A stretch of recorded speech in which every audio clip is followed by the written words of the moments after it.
What makes a marriage work? You ask anyone that question, and what people will usually say is what?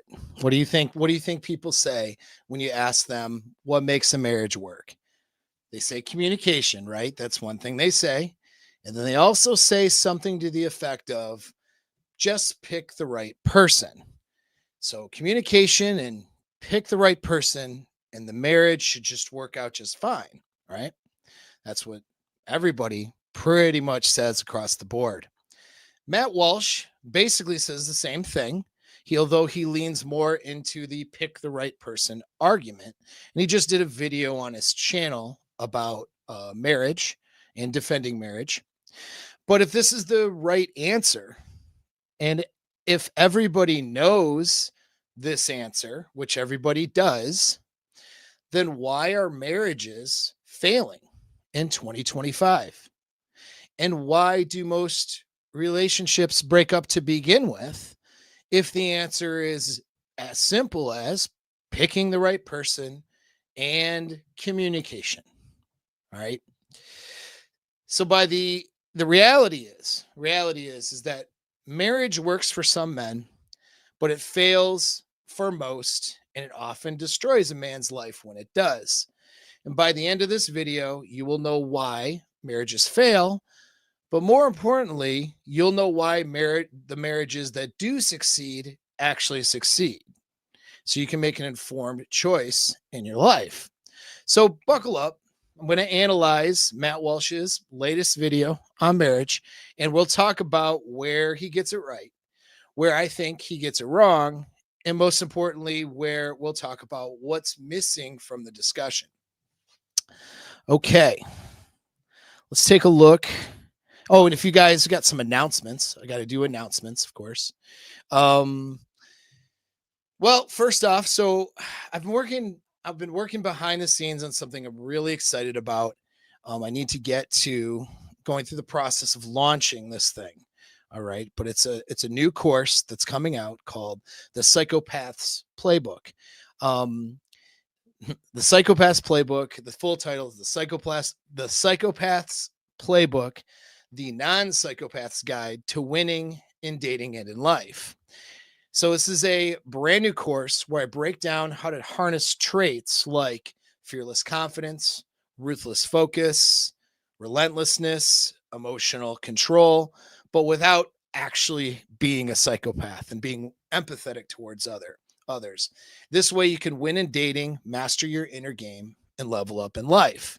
I mean, it's no question that people with dark triad traits, especially men, tend to be successful, and a lot of nice guys and good guys tend to lose. And so this course is going to help everybody who has a conscience, and who has empathy for others, and all you good guys out there. It's going to help you harness some traits in an ethical and moral way in order to win and start being the nice guy. Well, maybe not nice guy, but being the good guy that wins. Right. And so this course is coming out soon. All right. So if you've ever struggled with hesitation, overthinking, letting your emotions hold you back, struggled with bad emotional attachments, even trauma in your life, stuff like that. If you've made poor decisions, like poor decisions in women, poor decisions in behavior, and in the way you behave in your relationships. And if you're not getting the most out of life, if you find yourself getting screwed over a lot, that's a thing, right? Getting screwed over, okay, is a symptom of you not handling things in maybe a better way. Okay. We all know nice guys finish last. You need to not be the nice guy, but you also, but you need to not be the psychopath, but you don't want to be the nice guy either. So this course is going to help you with that. It's coming out. Spots are going to be limited at first. So if you want in, you have to start now by getting into my community. So I have a community of men who are leveling their lives up, who are doing better, right? Getting into their positive masculine identity. We're solving relationship problems. We're solving inner game problems. We're solving problems with and obstacles with other things like life goals and finances. There's a link in the description of this video. It's a free resource for you. You should get in that community now. You'll have access to some free material, free courses that are there. And it'll be great. So that's the announcement. So you need to go do that. This course is the Psychopath's Playbook is going to be launching probably within the next few weeks here. All right. So this is kind of my announcement for it, but there's going to be more coming. So stay tuned for that. If you're in the community, you'll be able to get on the list. And, again, spots will be limited, at least at first anyway. We'll see how the first cohort goes, and then we'll go from there. So there's that. Now we can get into, if you have any questions, of course, put things in the chat right now. We're live, so I can answer your questions here live on the air. Oh, another thing too, it's funny. I was joking about this, kind of joking, but serious, with a comment in my community the other day.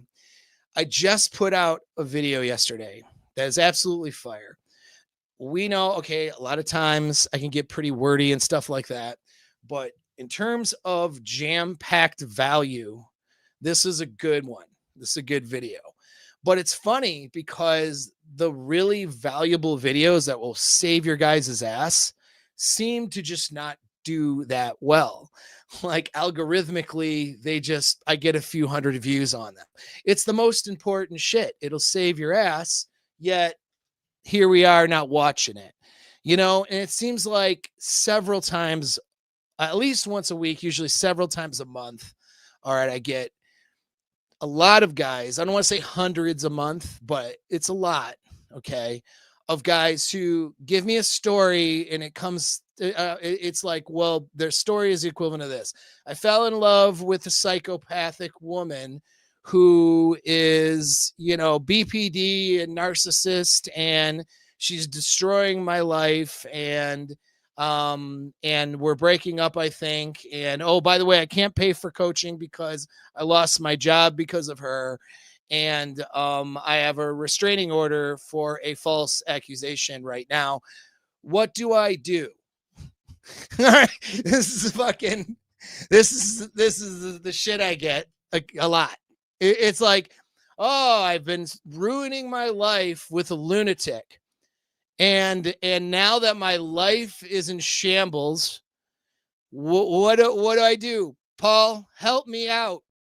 Oh, I can't pay for coaching though, because I've ruined my life, lost my job, lost thousands of dollars because of this woman. So what do I do, Paul? Like, what the fuck? You know what I'm saying? So I put out all this free stuff to help that exact person. You think you motherfuckers would watch the shit and actually help yourself. But no. Instead, it's like you're addicted to psychopaths. You're addicted to toxic people. And it's almost like you like the game that's going on. And so, in the drama and the bullshit, even if it destroys your life, it's like you like it or something. Because yesterday I put out a video that is excellent on identifying a psychopath. And if you are in that relationship, if you find yourself in that relationship, exactly what to do to get out of it. It's very concise. It's very jam-packed with value. Okay. I mean, it's right there. Motherfuckers, you aren't watching it. But if I do a video on like cucking, right?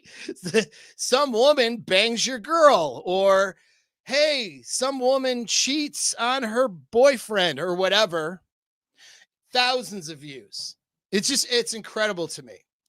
And then of course, these same dudes are, asking questions about how do I repair my already ruined life? And look, I coach you guys to do better. If you've ruined your life, certainly reach out, certainly get in the community. Don't be an idiot though, and not follow the advice and improve things and continue to screw up. If you join the community, the idea is accountability and that you start, doing better. Okay. Or else I'm going to call you out. The other guys in the community will call you out if you're full of shit. But like, you have free stuff right now. You have, all right, your emotions that are causing you to behave like an idiot. All right. Like, there's a whole course for free on breaking attachments sitting in the community right now. there's the videos like yesterday, it's 13 minutes long and it outlines everything you need to know about what to do to break, like to get like the action steps getting out of a psychopathic situation with a woman. Fucking like it'll be lucky to get 1,000 views. My cucking video is almost up to 200,000. You see what I mean? Like, come on, dudes. All right, get your shit together. That's my big announcement: is get your fucking shit together. Stop doing stupid shit with women and then asking other people to fix it for you. Again, I'm here for you if you've done that, but then I'm going to expect you to do the work to fix it. And if you're not, you're going to get fucking called out, right? Like, and it's not, and you're going to get ridiculed until you start doing better. I mean, that's what has to happen for you. Okay. Stop telling my life story. No, because I want your life story to improve, damn it. Okay. So I'm going to tell the story over and over again. So guys, stop doing dumb things. Listen, relationships are hard enough as it is without stupidity. It really is. I mean, it's because we're not designed to have 100-year relationship. Okay. We're designed to like bang out a few kids and mate switch. If we're talking about our monkey brains and evolution, now we're not designed to fly. We're not designed to make $1 million either, but we certainly jump on planes. We certainly make good money if we do the right behaviors, right? Like, so there's a lot of things we do as human beings that we're not really designed for in our monkey brains, to include healthy long-term relationships, which I recommend doing. But you got to understand it's not going to happen by accident, because your instincts and her instincts will not drive you towards success. It's going to drive you towards failure. And the social conditioning on top of that will even drive you more towards failure. So you have to learn some of the skill sets and use the tools that I give you in order to be successful and to be happy. But my point is, like, you're not going, it's hard enough because you have to hijack your mammalian brain and make smarter human decisions just naturally. Even if you meet a good woman, even if things are whatever, like even if you and her are good people, you still have to do that in order to optimize, have a happy, healthy relationship, or you will not have a happy, healthy relationship. Understand, two happy, healthy people can come together in a relationship and destroy each other's lives within 3 to 5 years if they don't hijack their mammalian brains, use the big smart human brain, and make good decisions. Okay. In the process of maintaining that relationship, you have to be proactive. Your brain is not evolutionarily designed to point you towards that success past a few years, past banging out a kid, and the kid gets old enough for the tribe to take care of it. And that's it. Right. So understand. And I think the evidence bears that out pretty well. We're going to talk about that today with this Matt Walsh video and kind of break that down a little bit. And, but I recommend some of the best outcomes for men are long-term, happy, healthy relationships versus, running a bunch of girls till you're 100 years old. Okay. Like, and no guys who do that, no offense, I mean, it's great. Whatever. You do what you want to do. I'm not telling you not to do what you want to do, but for most men, what's better for their success and their outcomes, because managing 100 girls till you're 100 years old is a lot of work. You know what I'm saying? It takes a lot of your bandwidth. And if you want to put that bandwidth towards being successful, making your dent in the universe, building good communities, building your life in a hellscape that we live in. Like our world is not great. It's fucking on fire basically every day. And if you don't put 100% of that effort into building a good life around yourself, you're living in hellscape. That's what's going to happen. And it's better to have a healthy long-term relationship to support that versus spinning plates and trading girls in every month for the long term. And I'm not saying that guys shouldn't go through a period of time of doing that. But, and again, it's your choice. I'm not telling you what you need to do to be happy, but I'm just saying from a statistical data point, like perspective. If a guy can make a healthy relationship work, less effort goes towards the girls, more effort goes towards life, things are better. You know what I'm saying? Not going to happen by accident. All right. So you can't make dumb choices. When I put out a video like yesterday, watch the fucking video and do it. Okay. Like, I know what I'm talking about, or you wouldn't be here. So do the thing. All right. And I'm not the only one. There's other people who are smart too. Do the bare minimum of making smart choices, like not getting in with psychopaths, breaking free from the crazy BPD girls and stuff like that. Right. Not opening yourself up to, dumb charges or drama or police action or any of these stupid things because you're chasing some street 304 instead of having healthy dating experiences. You know what I'm saying? Do the basics first so you don't mess your life up. All right. So you're not that guy. And if you are that guy, that's fine. But I'm going to call it what it is. And I'm going to give you an action plan. And if you don't follow that action plan to get yourself out of this addiction to drama you have, you're going to look dumb because I'm going to make you look dumb. That's part of my job. Okay. So that out of the way, like this one. Dude, I've been compared to Chris Farley so often. I think I don't know how to take that, but I'll take it. Right? It's like, at least I'm jacked Chris Farley. If I let myself go too bad, I'm fat Chris Farley. That's not good. Compound effect, yes. And small, consistent changes. Yeah, that's good. All right. So now let's get into the Matt Walsh video. We'll share the screen here. All right, let's full screen this bad boy. Okay. By the way, this isn't going to be a hate Matt Walsh video like a lot of like the red pill types do. I really like the Daily Wire and some of the stuff that they do. But just because I like some of the things, it doesn't mean I agree with all of the things. Where we deviate a little bit is in some of the missing pieces when it comes to healthy relationships. I like these guys. I like Jordan Peterson. I'm not somebody who's against these guys or anything like that. I think they have some good material and guidance. They're wildly popular. I'm very much not on their radar. They'll never meet me. I'm never anybody who's going to be cool enough for them because I don't brand the way that people brand. My integrity is too high. And I'm not saying these guys lack integrity, but when I see a problem, I'm very unpredictable when it comes to branding because I won't stay on message. If I'm following a message and I realize that message is wrong, I will fucking flip it in a heartbeat because I have that integrity. I won't just follow a party line. So this makes me not good for branding to millions and millions of people. It's why I'll never be, I think, the most popular person out there. All I can do, that's what happens when you're reasonable and when you have principles, and I'm not saying these guys don't, but these guys are on brand. That's what it boils down to. And they have, and whereas I'm on principle and those two things are different. But anyway, I do like a lot of things they have. They're missing pieces on relationships though. And if you follow their prescriptions, you're probably going to find yourself in trouble. And that's why I do these videos, right? There's missing pieces we need to address. But let's see what he has to say first. Have decided that men should abandon marriage and family life and go their own way. And these influencers, many of whom consider themselves a part of the so-called red pill movement, pretend to despise feminists and yet have essentially arrived at the same conclusion as feminists, which is that we should give up on the family.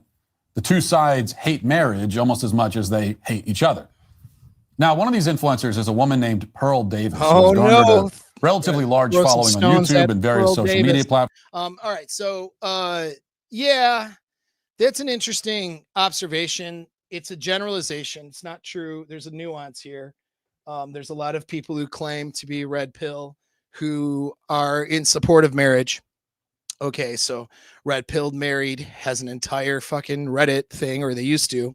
Ryan Stone kind of came from that circle, I think, I don't know, and I think Rollo Tomasi as well was in that thing. So these guys are kind of pioneers, in my opinion, pioneers of that whole red pill thing. But you got, this is kind of typical though. You got everything gets lumped into one category in order to create I don't want to say a straw man because there's some accuracy, but to create a persona to take down. All right. So it's almost a straw man because it's an overgeneralization. But it is true though. And I find it interesting that a lot of the red pill men do say never get married and they're against marriage, which is the same thing that the feminists are saying. So it's like they're two opposite sides of a coin, but they're saying the same thing, which is not to get married. I find that interesting. It's an interesting observation, and it is true for a lot of those people. Let's keep going. She's in her mid-20s, single and childless, and yet full of opinions about modern marriage and family life, a subject that she has no personal insight into whatsoever. She spent the past few days on the internet complaining about quote-unquote trad cons like myself. It's just funny because like she got them, you know what I mean? Like they're not happy.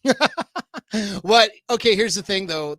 These are personal attacks now. Really, they're not. These are character attacks more than actual logical arguments. Just because Pearl is in her 20s, that doesn't mean she doesn't have a brain and can't observe what's going on in the marriage and dating market. She certainly has an opinion, and she's a woman who dates, right? And who would potentially marry someday if that was on her to-do list. And so she has just as much of a right and capability of having a logical opinion than somebody else who happens to be married. All right. These are just a personal perspective and a logical argument. Those two aren't the same thing.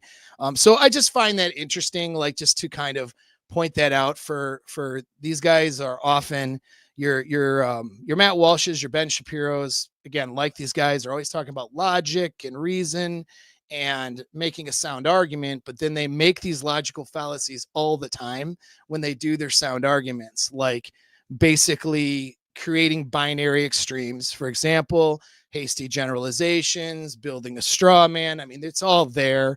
And it's because it's on brand. And this is what I mean about the difference between being on a brand and not being on a brand, right? And so if you have integrity, you can appeal to the masses. They're masters. Like this guy, Matt Walsh and the Daily Wire crew, they're masters at appealing to their fan base. They have millions of people that watch them. And I admire that. I admire their ability to do that. I personally don't know how to do that and maintain integrity. I'm not saying it can't be done. I'm not saying they don't have integrity either. I'm just saying I don't know how to do that. I'm too abrasive to be able to have figured that out yet. But at any rate, who she says promote the nuclear family despite not understanding what it's really like. Yes, we men who actually. In other posts, she goes on to say that marriage is a terrible deal for men.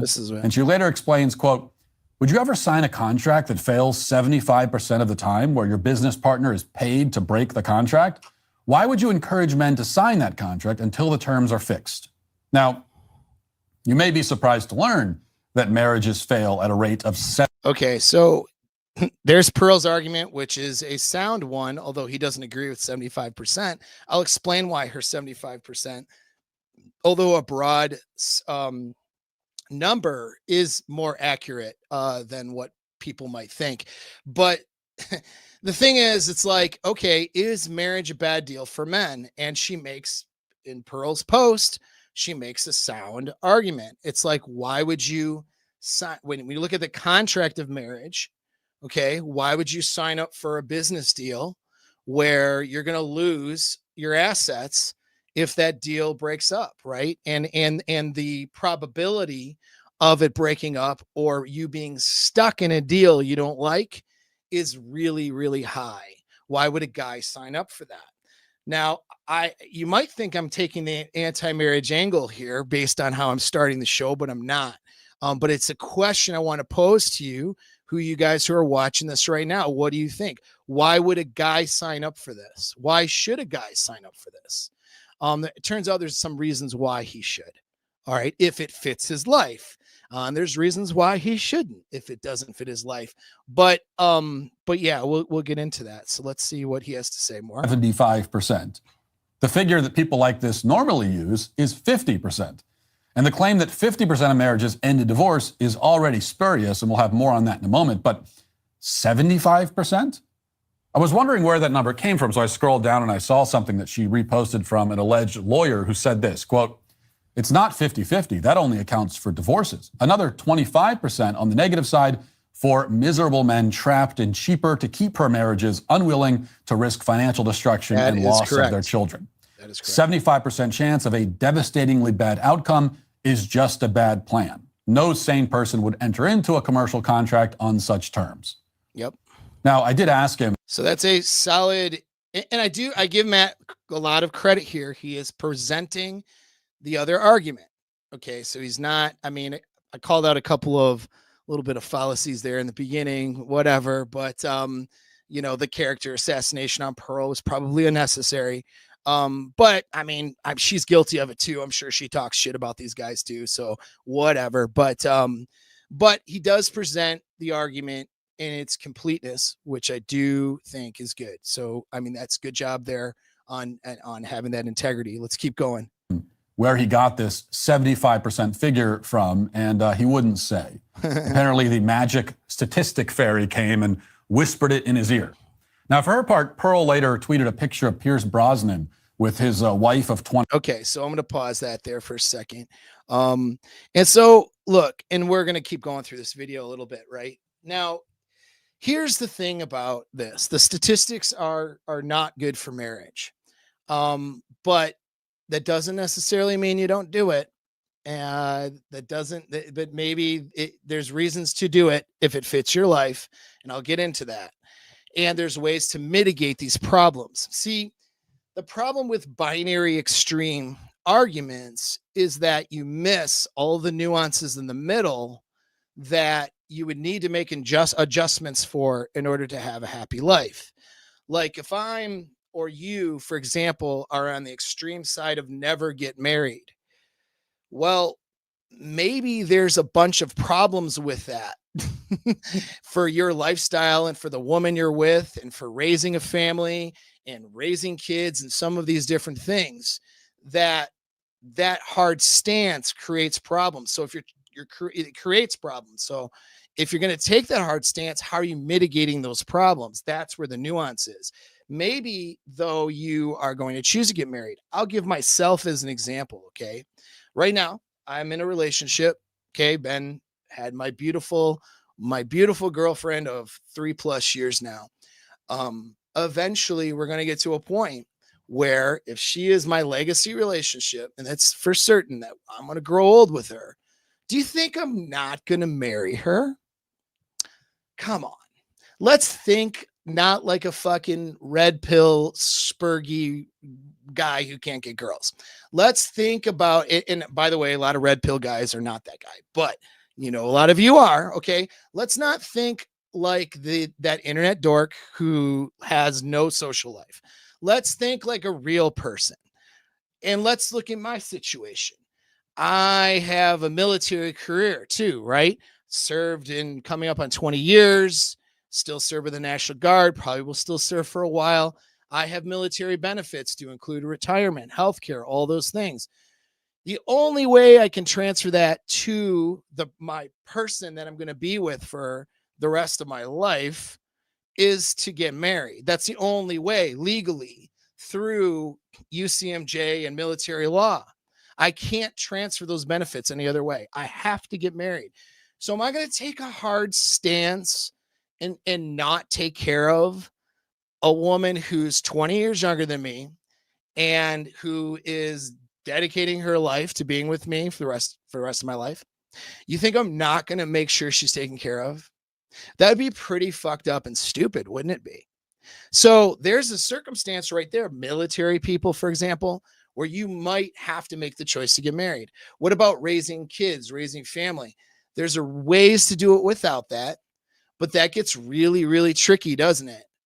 And unfortunately, however you look at it, we have a society where the legal framework we live under for raising kids and for things like transferring benefits and some of these things involves a marriage contract. That's just the way it is. So there's times where you're going to get married, and there's times where you're actually stupid if you don't. from a contractual legal standpoint. We have to think like real people, reality. Okay, we have to think objectively, not idealistically with our internet brains. Okay, we have to use our smart brains that exist in the world and think more objectively. There are tons of times though where a guy could avoid that marriage contract and should avoid the marriage contract from that contractual perspective, should do it. And he can transfer his benefits or take care of the woman if it comes down to that, if that's part of their relationship, in different ways, you know?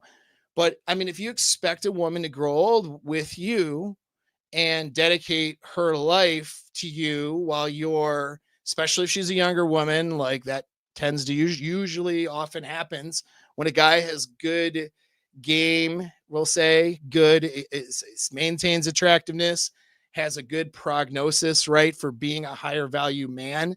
That guy's usually dating a younger woman, not necessarily 20 years younger, like in my case, but 5 years, 10 years younger. He's probably going to die before she does, right? So, and his health might fail before hers does, might. So it's like, you're not going to do things to, secure. You're going to, the woman that's going to dedicate to, to wiping your ass when you're an old man. I don't know that that's the way to go. Now, maybe it is if you're in a different lifestyle, and that's okay. Right. I'm not saying you have to get married either, but I'm saying you guys, we have to think through this shit, and you got to think through your life. You got to use your brain. You can't just follow people on the internet. That includes Matt Walsh, right? That includes your favorite red pill guy. You can't just follow. And if you're following me, I'm telling you to use data and use your positive identity, use your goals, use objective truth to make your own choices. See, if you're following me, I'm not telling you to follow my prescription of how to do your life. I'm giving you tools so you can decide how to live your life, and you do it appropriately. If you're listening right now and you're like, marriage isn't for me, there's a number of reasons I'm not going to do it. Here's why. Cool. Okay. You know what I mean? That's your life. I just want you to make your own decision based on objective reality, not decisions based on what other people are saying and ideology and dumb stuff, right? I don't want you to get shamed into marrying somebody because it's the right thing to do. And that's what you do if you're with a woman and all that socially conditioned nonsense. But I don't want you to not do it either because some red pill guy said it's a bad idea. And actually, and I'll make this point a couple of times, it is a bad idea. Okay. Logistically, for men, marriage is a bad idea. But guess who it's a good idea for? It's a good idea for women. And it's a good idea for children. Now, if you're with a woman and you are in a relationship and it's a healthy, good, solid relationship, most likely because you're in my mastermind group, that's how you're going to have that. Like that little plug there. But if you're with a woman and having a healthy, solid relationship with good frame, proper vetting, right? Proper communication, right? But it really all the skills that you need to bring to the table and the skills that she needs to develop as well in order to make that work. And you've stayed together for a number of years prior to getting entangled, so that you've vetted through each other and it's a good choice, and you want to take care of her and you want to take care of kids. A marriage is probably a good idea for you. You know what I'm saying? That's the thing. So like to sit here and shit all over marriage because it's a bad idea for men. Well, it is because the contractual arrangement as set out by the government isn't really good. You know what I mean? It's not from a contractual perspective. It's generally a bad idea for men, which is why less and less people are getting married. Less and less women are doing it because of feminism, telling them a lot of lies about how they live their life. Less men are doing it because of the risk.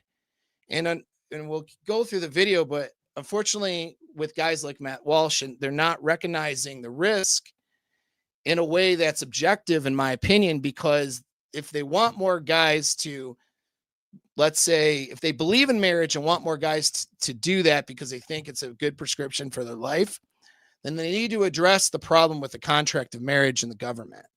You know what I mean? We need to address that problem and start fixing it so that things can be more fair in family court. I know women sometimes get burned in family court. Happens all the time, but that's not statistically normal. Statistically, the normal thing is to burn the guy. That's just the way it is. Statistically speaking, a marriage is a recipe for male slavery for most men. That's a reality of it. Now, there's ways to do it, though, so that doesn't happen to you, right?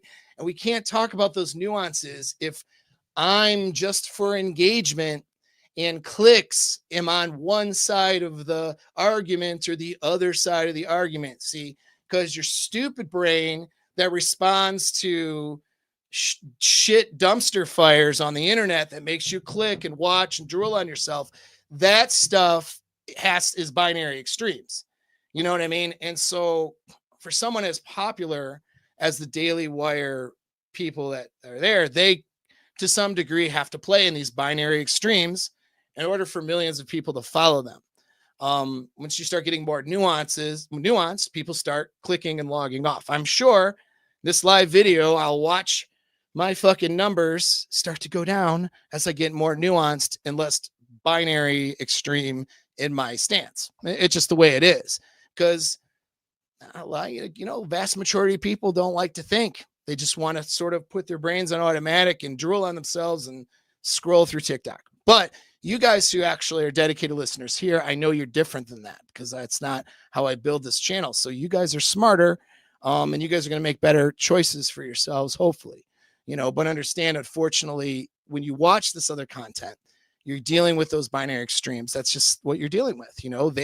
They have a business to run too, and they need those millions of people to watch. And so they need to appeal to the dumbest person that would watch them in order to get those views. And it's just the way it is. Maybe someday I'll get better at marketing and I'll figure out how to balance it out better, right? But I'm not going to sacrifice intelligence and integrity to do that. And so that's why we're here. But let's keep going with the video. There's just tons of good points in this thing. So we're going to skip over to about here. All right. Well, listen to James Sexton. Okay. Now, Matt Walsh is kind of funny, man. He's acting like, well, he had James Sexton on, I think, a year ago. Anyway, James Sexton's, he's great. He's a very, very popular YouTube guy, very prolific, and also an attorney who's handled divorces. His perspective is good. Let's listen. But I have a disagreement with James here. I'll show you what that is. Successful, of course. It's just not something that's as scalable as we as a society are trying to pretend it is. Marriage is, and I've said this 100 times and I'll say it 100 more, marriage is like the lottery. You are probably not going to win. Okay? You're probably not going to win. Don't make that your 401k. You're probably not going to win. But if you win, what you win is so great that I don't blame you for buying a ticket and trying. I personally don't buy lottery tickets. But when somebody says, yeah, I played the lottery, hey man, somebody's got to win. And you know what? As long as you're not blowing money that you need for food or to put shoes on your kids' feet, you're not hurting anybody. Go out, give it a try. So I always tell people, listen, marriage, when it works, when you have somebody who's married 20 plus years, and I love this, but I'll tell you why he's wrong. That is the exception, not the rule. Oh, look, guys, look. This is all right. So this is rule 0. The day I don't show up, man, I missed my opportunity to be famous. Look, you got Paul Bauer there. This was back when Glenn and Rollo liked each other. That was good times. John Fitch, badass John Fitch. The best guy in the planet here, Thor, right? You got all these guys. No apex mindset, Paul Benjamin.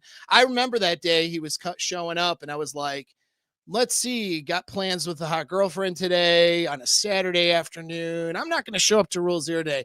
And damn it, did I not just miss my opportunity? I would have been on the Daily Wire for a second and a half, guys. Would have had a second and a half of fame on the Daily Wire. I missed it. That's it. I'm always the bridesmaid, as they say. never the bride. All right, whatever, man. I'm just joking around, of course, but that's funny. They clipped that from Rule 0.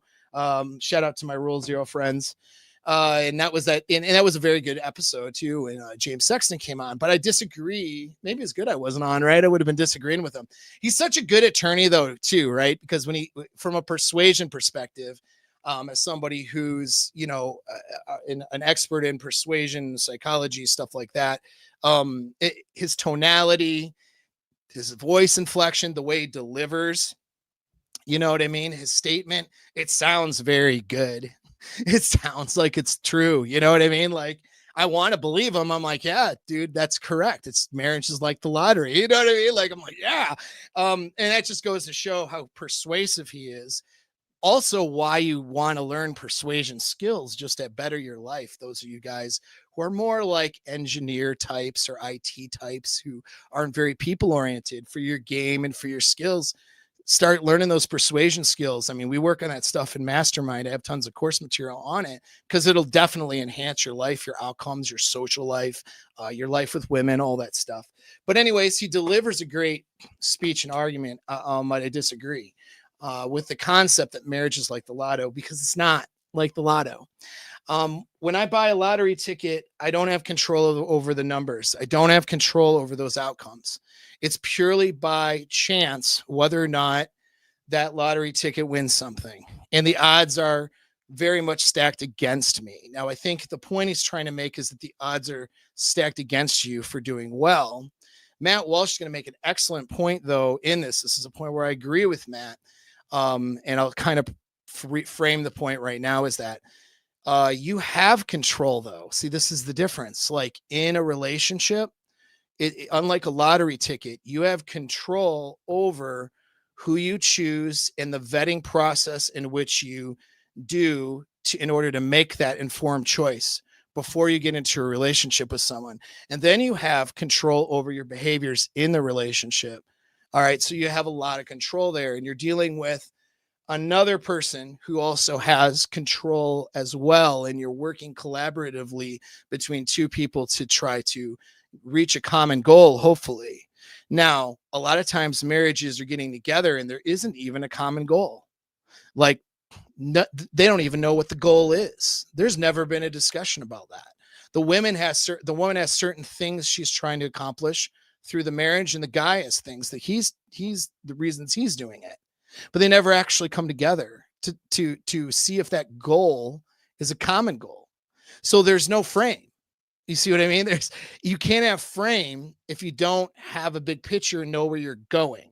You can't have direction if you don't know that if you're working with somebody else to end up at a destination and you both have two different ideas of what that destination should be, that's not going to work. You see what I mean? And so from the beginning, a lot of marriages are doomed, but those are choices, and those are due to a lack of skill set in relationships, right? So relationships and doing well in them is actually a skill, which is something I'm bringing to the table here that is not being talked about. You have to have skills in relationships to be successful in them.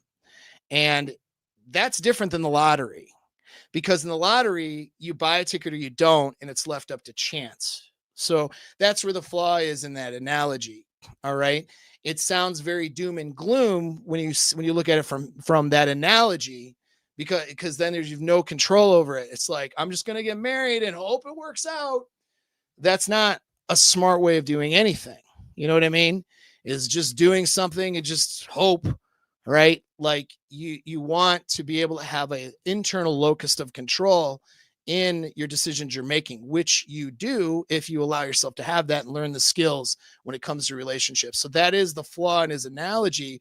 Matt's going to point that out a little bit, I think, next.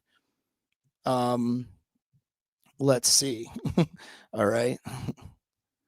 So we'll go back to the thing. All right.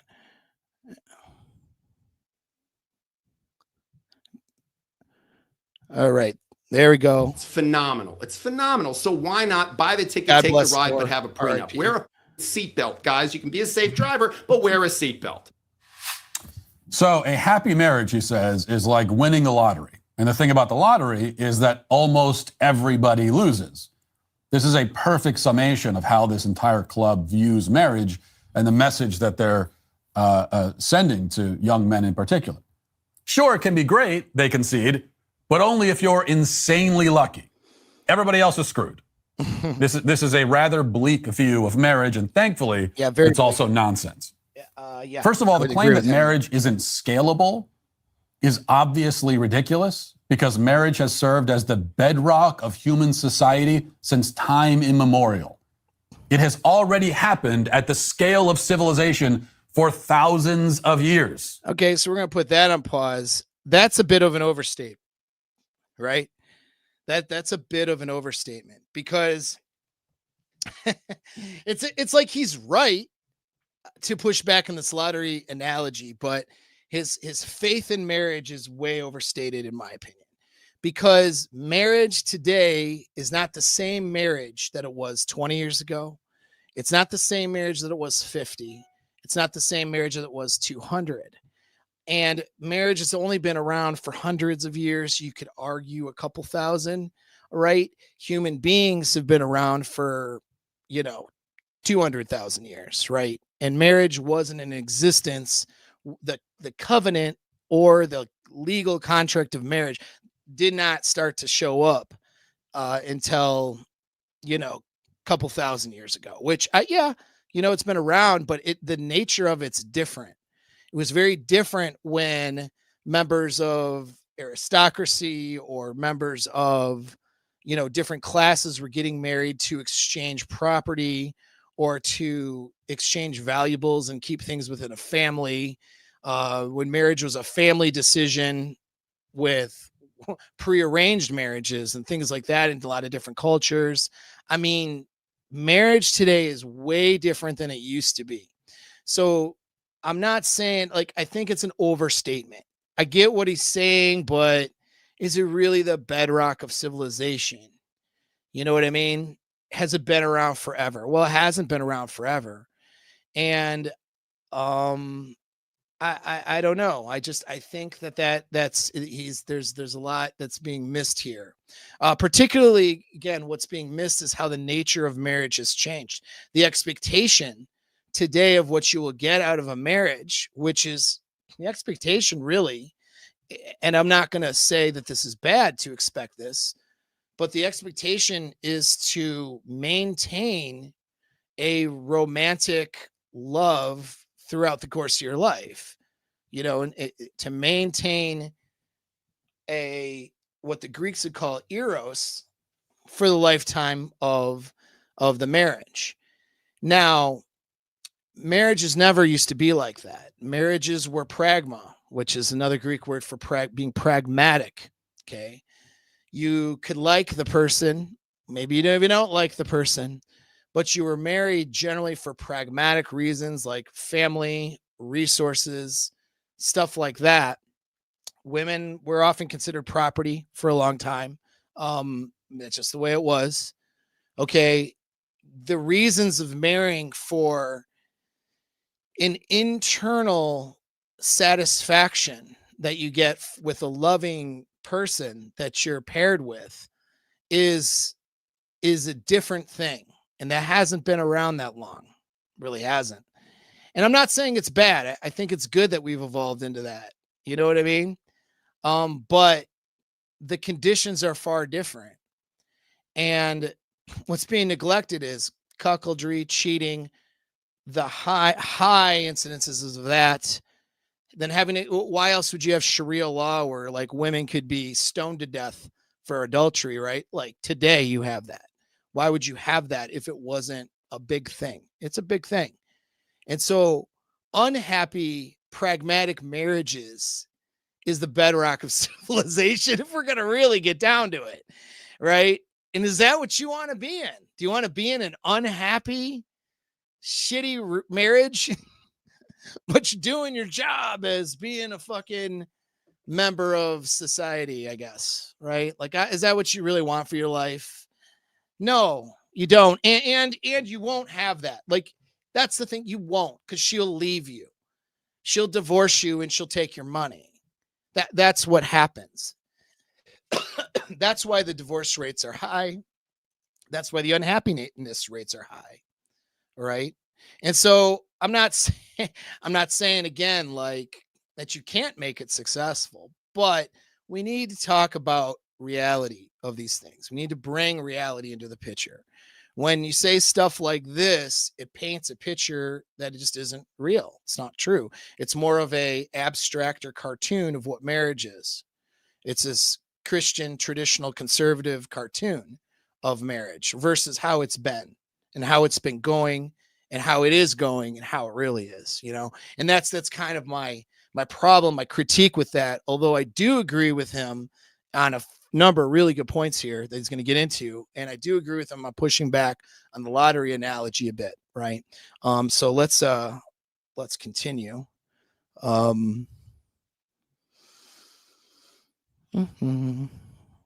right. I think I'm hopping over to here. I'm going to hop over to a different part here. Maybe around here. The answer to that question is no. And here's why. If the divorce percent, and it's not 99%, and it's definitely not lottery odds, still, isn't it terrifying to think that if you get married, your chance of failure is 35%, and the chance of success is only 65% at the most? You know, even if we go with that number, isn't that still very, very scary? Isn't it high enough that it should dissuade anyone from attempting it? The answer to that question is no. And here's why. Okay, we're going to get into his why. And actually his why is not, is you'll be surprised in my opinion on his why. Because you probably thought it was just going to be anti-marriage the whole entire time I'm here, which is not true. But he's off on his stats. He's saying it's only a third of marriages fail. He's kind of making that stat up, right? That's not real. All right. I mean, at best, if you adjust for second and third marriages, it's like in the 40, it's like 44% or something like that. But marriages have been 50, 55% for a long time. And his argument earlier was, well, that's just been that's been the stat since I was a kid. Well, yeah, but it hasn't changed either. And actually it has changed a little bit in some ways. I think the number has gone down, not much, but like a couple percentages. But the rates of people not marrying has gone way up. So people are getting married way less. And so the divorce stats, I think, and again, I'd have to look at the exact numbers. They're not that important to me if we're being real, and I'll get into why they're not important. But the divorce stats have come down a little bit. But like, does it matter 55% or 48%? Is that a big deal? You know what I mean? Like, I don't think we're changing our trajectory based on 5 or 6%, maybe between 1 year and another year. But what has gone up is or what has gone down a lot, though, is the rates of people getting married. So you guys can look that one up.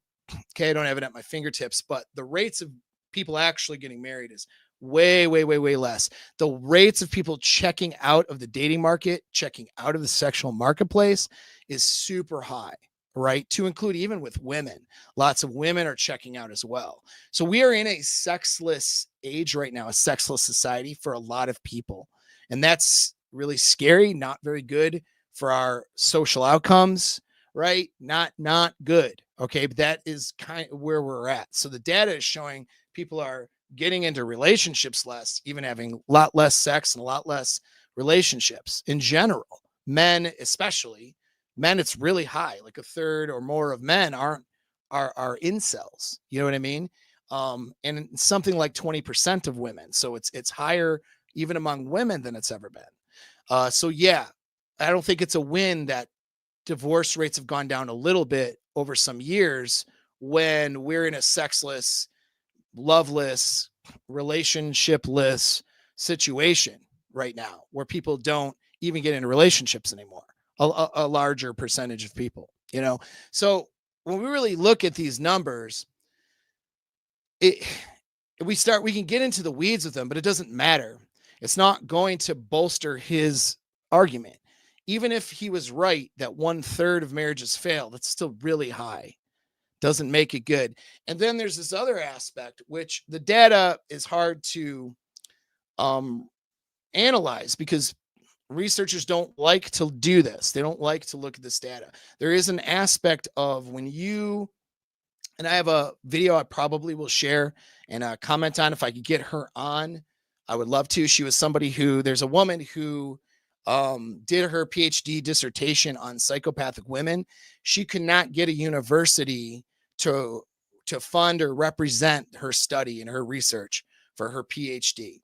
She couldn't get sponsorship because they didn't want to touch it because it involved women. They didn't want to touch in academia doing research on psychopathic women. Psychopathic men all day long. We'll sponsor that research. We'll fund it. We'll give you some fucking money for it. Finding psychopathic women, nope, we're not touching it. Because that's the society we're in right now, where you cannot criticize women, right? We're in a gynocentric social order. Okay, so we can't do those things. She ended up getting her PhD and coming through and had some really good research from what it looks like, from what I could tell. So that was good on her, but that's the thing. So when it comes to marital satisfaction and these things, how many people are truly researching this without getting that pushback? There's so much pushback. You won't get a study. You won't get your paper published in reputable sources. You won't get it peer reviewed because they don't want to touch it. Why don't they want to touch it? Well, because marriage is good for women, bad for men. That's why. On a contractual level, it is, right? And so if it's good for women, they don't want to look at the amount of women that are unhappy once they do get married, and you know what I mean, and divorce and all this stuff. If we can't blame that on men somehow, right? If we can't twist the narrative to make men be at fault for that, they don't want that research, and that's very, very unfortunate. But the reality is there is some data out there, and it shows that unhappiness rates are very high too. So we'll say half of marriages work out. Well, the ones that, this is where they come up with 75% and some of these other stats. It's not necessarily that divorces are 75%, but I won't say that much, but like it's unhappiness rates. So if they're getting divorced 70% or 50% of the time, but 25% of those marriages are unhappy. According to, there's different numbers. They're kind of all over, but there's a lot of and here's how you know they're unhappy. All right. And it's hard to get because of all the cap, right? People lie to themselves. When a guy signs up, let me come back to you guys. When a guy signs the dotted line to be a slave, to be a prisoner in a prison of his own making, when he signs up for that, he's going to justify all the reasons why, because his fragile little ego can't handle the fact that he is not in charge or in control of his life, and he doesn't even want to be in charge of his life because he's not man enough to be in charge of his life. So he's going to ego protect, and he's going to come up with all the reasons, why his marriage is good. Even though his wife is terrible to him, and there's no love, there's no sex in the relationship. So when we look at satisfaction rates among men and women are wholly unsatisfied compared to men. Men report satisfaction, but they're all lying. And how do I know they're all lying? Because the rates of sexual satisfaction are all in the toilet. That's why. So if you're in a marriage, in a relationship where this is your sexual partner that you're supposed to be with, and not give your sexual energy and your sexual self to anybody else, it stands to reason that if the sex is in the toilet, the happiness isn't so good. Even if you lie on a study and say, oh, I'm really satisfied, she's a good woman, and I have a good family, and I have a good job, and my overall satisfaction is high. Really, when was the last time you had sex? 6 months ago? Okay, shut the fuck up. You know what I mean? You're in a loveless marriage, but there's this cognitive dissonance that people do when they've signed up to be a prisoner in a prison of their own making. And so that's the problem with the data. Okay, is it's not accurately describing their situation because they're lying, and they're lying to themselves. They think they're telling the truth, but then you look at, okay, what about intimacy? Oh, there's no intimacy. Well, I don't think you're as happy as you say that you are. You know what I mean? And so if we're looking at intimacy as a measure for satisfaction in marriages and relationship, it's in the toilet. It's in the toilet. So if the marriage isn't divorcing, they're sticking together because they can't go anywhere else a lot of the time.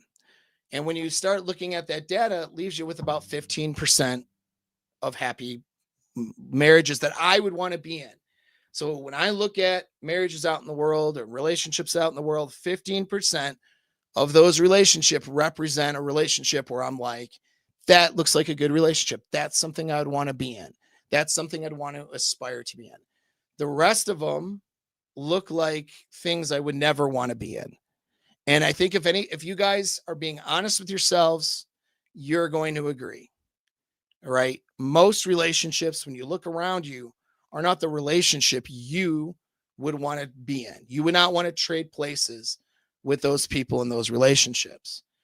And many of you are in relationships that other people would not want to trade you and be in your place because it's not good. Okay. So that is a reality that we have to face, not because I'm anti-marriage or anti-relationships, because I'm actually not. I'm a fucking relationship coach. I teach people how to have good relationships. So I'm obviously not anti-relationship. But if we don't face the reality that people are unhappy and they've been more unhappy, more unsatisfied now more than ever, okay? Like we are in the worst time in our history for sexual satisfaction, for marriage happiness, and relationship outcomes that are good. We're in the worst time in our history. If we don't recognize that and start addressing it, instead of lying to ourselves and coming up with these idealistic arguments, which is my problem with the Daily Wire crowd a bit, is that they're not recognizing these problems. They're minimizing these problems. They're capping, right? Because they think marriage is good, and so they want to promote it. And they think that by minimizing these problems, that's going to somehow promote marriage. You're only promoting unhappy and unhealthy relationships. And I guess that's fine. Keep doing it. That makes sure that I have a thriving business for the rest of my life by just letting people destroy themselves with bad relationships. That's fine. That's what you're going to do. I guess it's good for the marketplace for me. But I would rather, though, from an altruistic perspective, because really that's not really what I want. I'd rather people have better relationships. And if we don't start addressing the problems and why these numbers are so bad and start facing them instead of capping and giving excuses for them, we're not going to do better. And you can't just follow a prescription from some of these people and expect to do better, because obviously it's not working. Because if it was working, they're not saying anything unique or different than what hasn't been said for a long time. Again, communication and pick the right person. That's been said for a long time and it's not working. So what is it that needs to make it work? I'll share that at the end here. But let's keep going now. All right. Why? If the divorce rate is 35%, or even if it's 50%, it does not follow that your own particular marriage has a 35 or 50% chance of failure. Now, I'm not saying that you should be cocky or reckless, or that you should see yourself as invincible. I am saying that you shouldn't, on the other extreme, see yourself as passive debris floating helplessly on the tide of statistical likelihoods. Because you are an individual. Your marriage is an individual thing, and its chances of failure are not set by society at large. That is correct. So here's an example to illustrate what I mean. Okay, that is correct. And so I will say, bravo. Okay. Matt Walsh for the win on this. I completely agree here. And I think this needs to be recognized. This is something I say to all of the black pill dooming, glooming guys who, this just makes me not want to be in a dating market.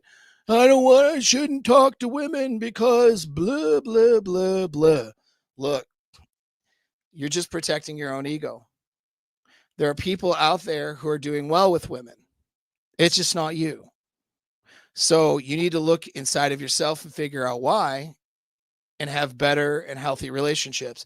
The reason you need to do that is because your biggest imperative, based on your mammalian brain, is to bang women and spit out babies with them. All right. That's it. You need to spread your seed across the land. That is your fucking imperative as a male. All right. And so if you're not having, and so how are you going to do that? Are you going to do that with hookers? Huh? Are you going to do that with pornography and faking it? Because that's a deadly road that leads you into OnlyFans accounts and mental illness. Or are you going to do it in the context of having healthy relationships, right? You have an imperative according to your mammalian brain. And if you don't solve that imperative, you're going to struggle for the rest of your life. That's the truth, right? If you think you're going to go your own way and swear off women without having mental things and emotional things and motivational things to deal with, you're sorely mistaken. Even people who make that vow, like in a religious sense, right? For spiritual reasons, they swear off that, they're creating an obstacle for themselves to overcome spiritually. And of course, that's part of their way and that's part of their walk. But they're not doing that because it's easy. You understand? Like a monk that swears off women and lives in a monastery for his own spiritual enlightenment, which I'm not even saying that that's necessarily the right path or the wrong path. Okay. But he has a bunch of things to overcome internally, mentally, emotionally, psychologically. So he doesn't become a fucking mental case. Seriously. All right. Don't think some guy in a monastery isn't a mental case. Plenty of guys in monasteries who are mental cases, right? Who are screwed up in the head, right? And far from spiritual enlightenment. And then there are those who are, though, right? But they have a major obstacle to overcome. So don't think that by swearing off women, there's no you're reducing your consequences. By swearing off women, swearing off healthy relationships, you're creating a massive psychological consequence for yourself, massive, that you now have to deal with. And dealing with that psychological consequence is a lot more effort, really, for most people, and a lot less pleasurable with not much benefit for most people than just learning how to have healthy relationships with women. You know what I mean? So like you can do that, but most people who do that aren't doing it because it's a choice. They're doing it because they're not going their own way. They were sent their own way. Okay. Now, I have MGTOW friends, people I consider friends. I have guys who, who go their own way, who swear off women, that I like and I think are fine. That's fine. You know what I mean? I'm not criticizing they can do what they want. That's the great thing about coming to me and talking to me and being on my channel is I support you to do whatever you want as long as it's, what you really want. Right. And as long as it's going to give you good outcomes in life. The MGTOW guys, these guys struggle, man. They have struggles. They have internal, mental, emotional struggles that they have to deal with because of the consequence of swearing off women. Most people who are wildly successful, okay, look at successful people. How many of them have sworn off women and have checked out of the marketplace? Most of them have not, right? But most of them have not because there's a lot of mental and emotional and motivational difficulty that you face when you make that choice because our mammalian brain drives us to mate. That's what it does. So there's a big consequence for going MGTOW. Don't think there isn't. All right. If you choose that, that's fine. But know that you're choosing massive consequences that you will have to overcome, which leaves you then having a life with women.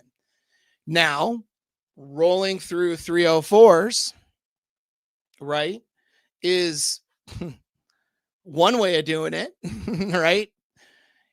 But you bring a lot more risk to your life by doing that. Risk of getting stolen from, risk of inviting drama and drug addiction and problems and ex-boyfriends and bullshit and legal troubles, false sexual assault allegations, having your stuff broken because you didn't do what she said, all those psychopathic traits. The thing that I did the video on yesterday, you open yourself up to dark triad women when you're spinning plates and running short-term relationships.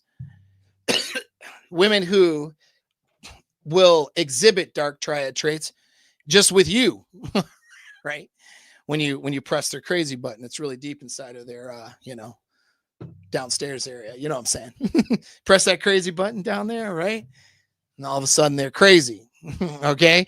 And they can bring destruction and problems and social repercussions into your life. So what do you do about that? You have to date and have relationships that are healthy. That's what you have to do. Okay. Some of those can lead to marriages. Some of those will not. Okay. But that's the answer. The answer to keeping yourself mentally healthy, mentally sane, happy, achieving your goals in life, right?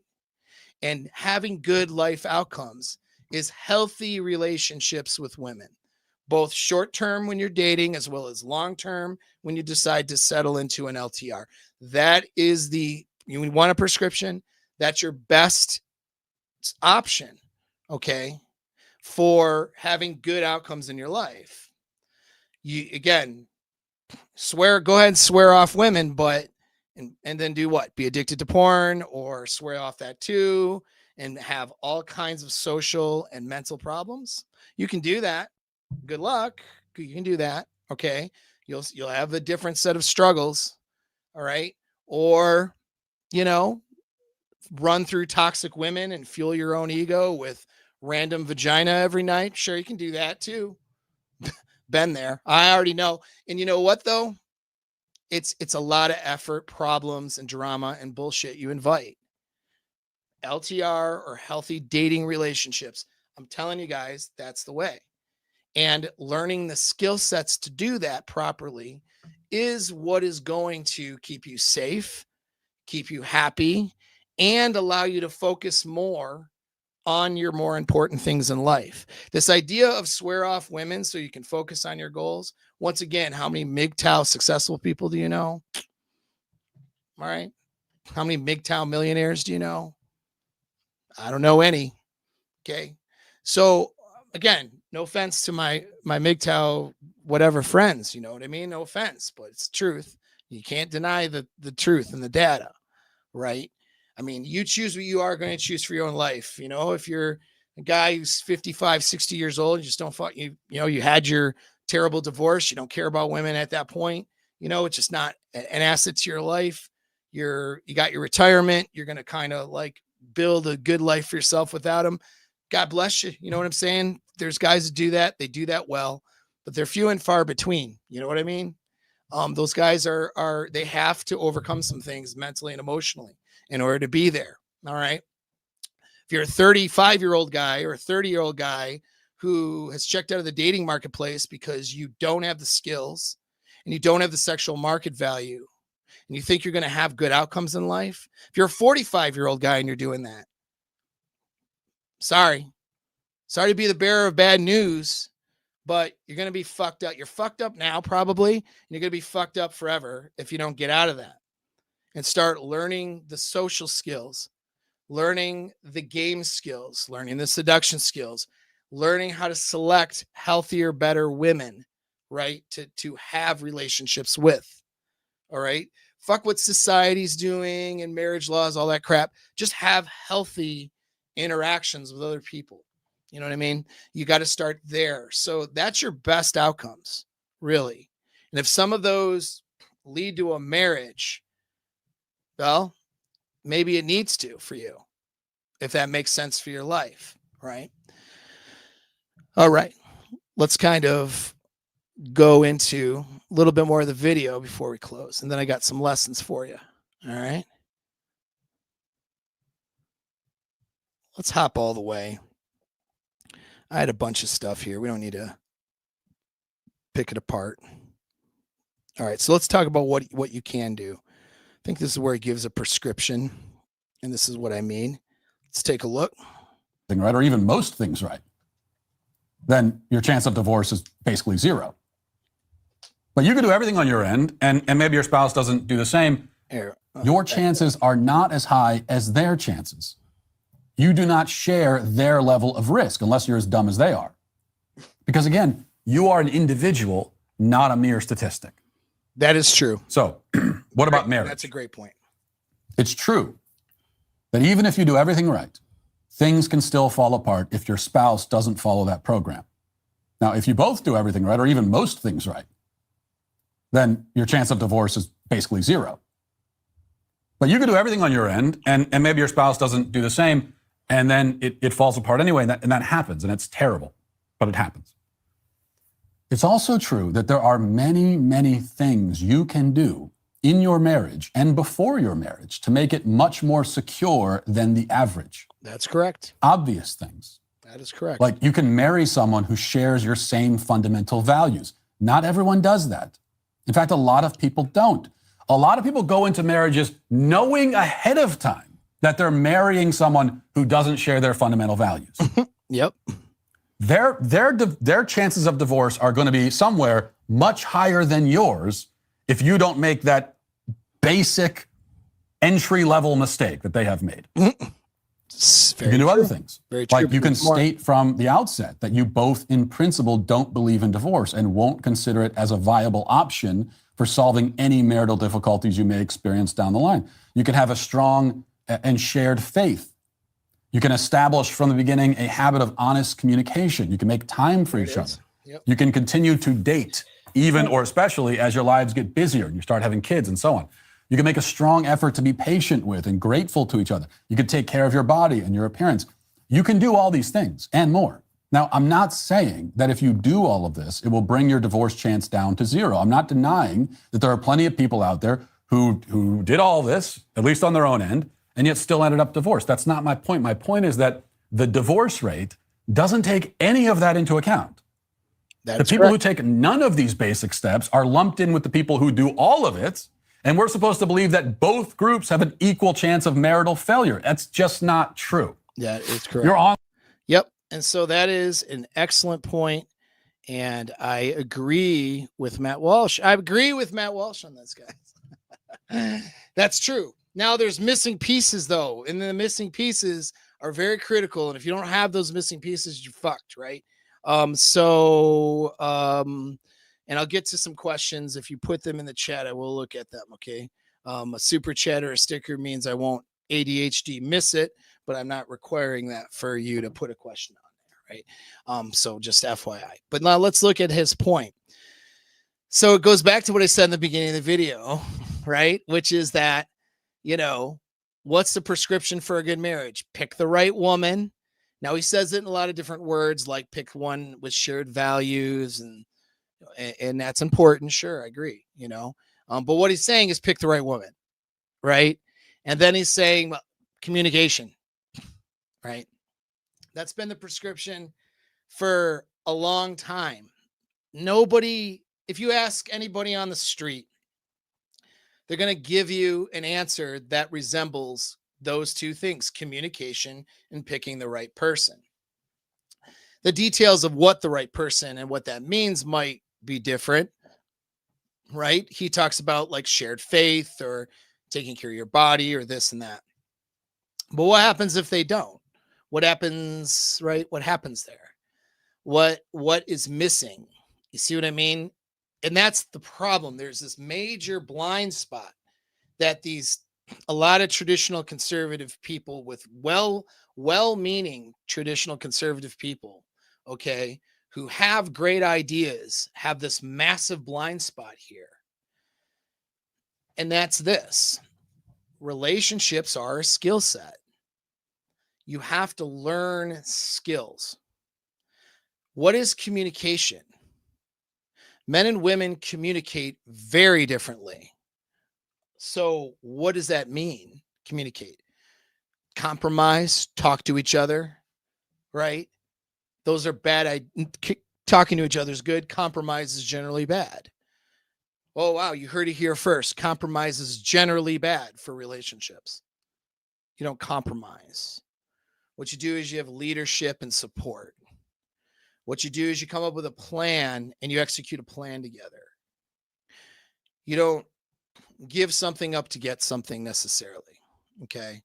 You're not everything is a transactional, it's not a business negotiation. It's a relationship.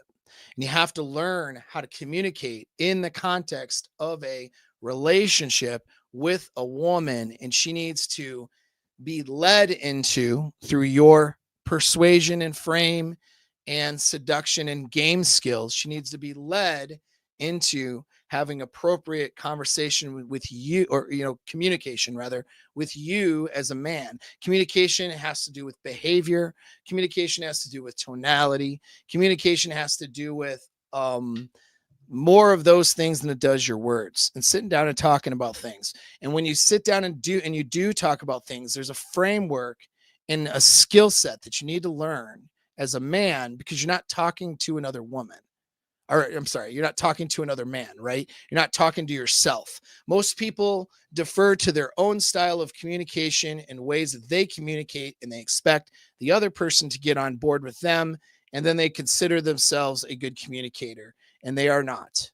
Okay. Most people are wildly presumptuous about how good they think their communication skills are. And most people are lacking in communication skills in general, particularly when it comes to relationships, because they don't know how to tailor their communication to the person that they're speaking to in a relationship.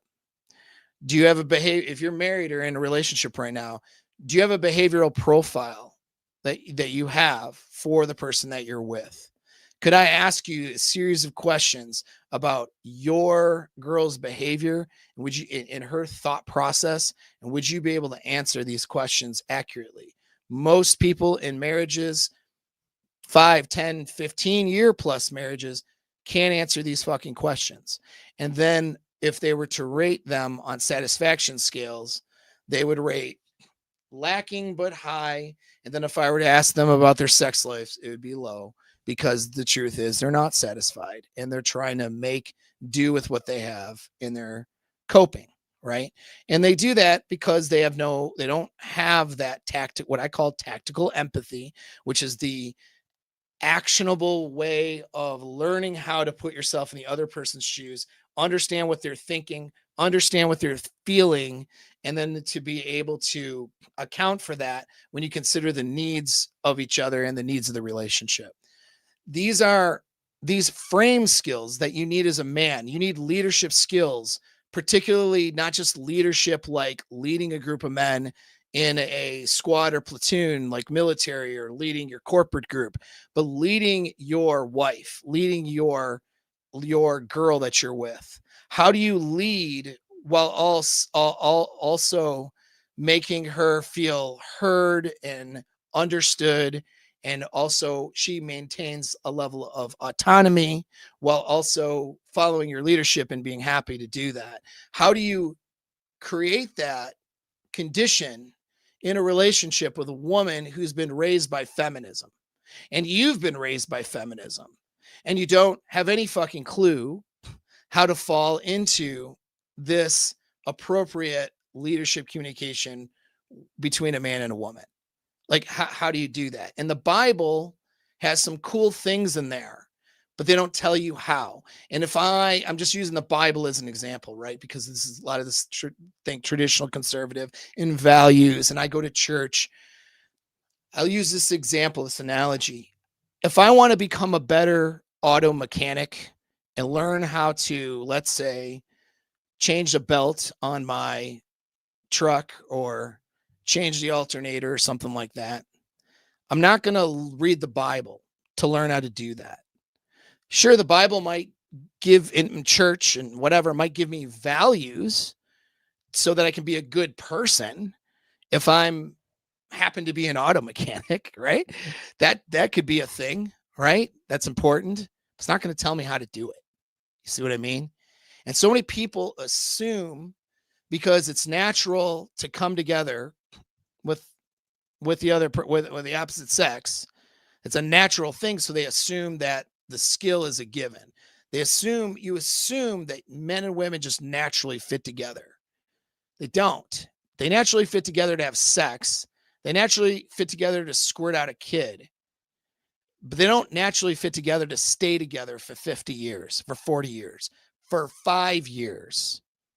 Okay, we don't naturally fit with a woman to stay with her long term, because in our history it was more advantageous for our species to mate switch and to sleep around, and for a woman. We can look in poor neighborhoods, trailer park or inner city. What do you have?